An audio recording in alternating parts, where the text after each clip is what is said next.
CDP का आज हम नेक्स्ट टॉपिक लेके आए हैं, अविसारी तथा अभिसारी।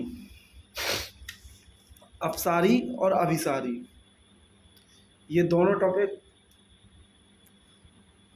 बहुत इम्पोर्टेंट हैं, इनको समझना। जैसे कि फर्स्ट नंबर पे हम देख रहे हैं अभिसारी चिंतन।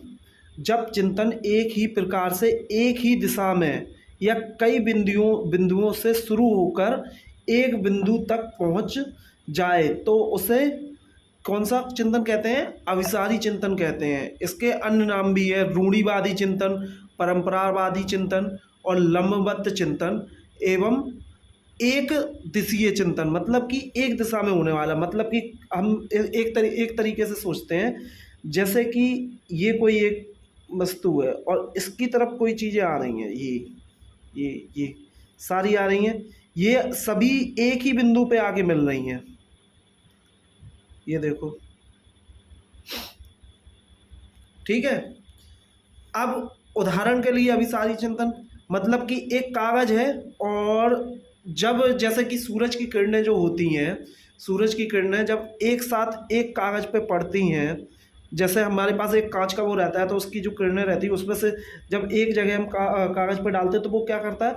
जलने लगता है, ठीक है।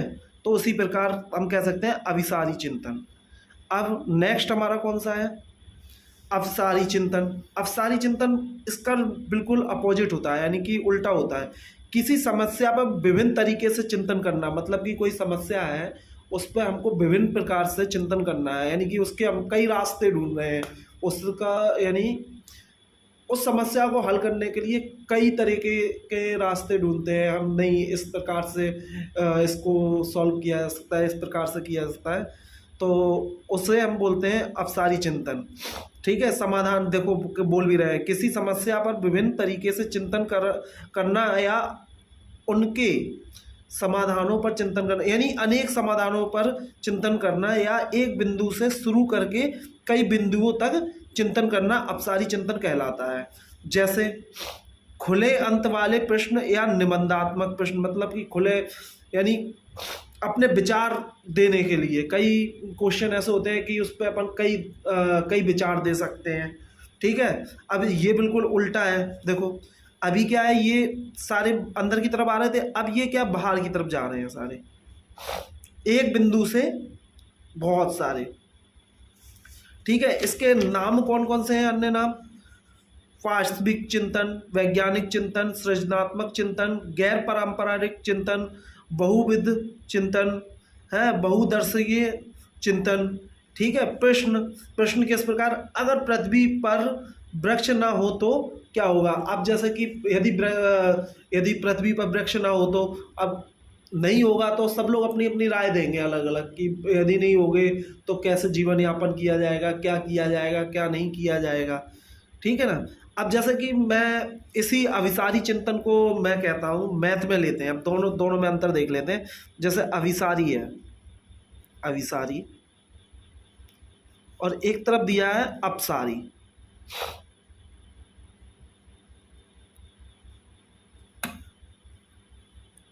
ठीक है। अब मैं आपसे बोलता हूं कि ये यानी सम संख्याओं में, सम संख्याओं में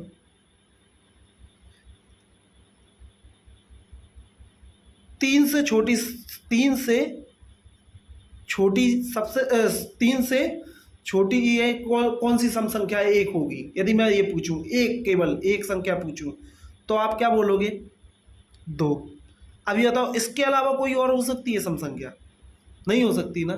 अब यदि मैं अपसारी में ये कहूँ आपसे कि 3 से बड़ी सम संख्याएं कौन कौन सी होंगी, तो देखो 4 भी होगी, 6 भी होगी, 8 भी होगी, ठीक है, बहुत सारी होंगी। पर यहाँ पे छोटी पूछेगा तो 2 ही तो है 3 से, और यदि बड़ी पूछता है तो 4, 6, 8 कुछ भी हो सकती है ना।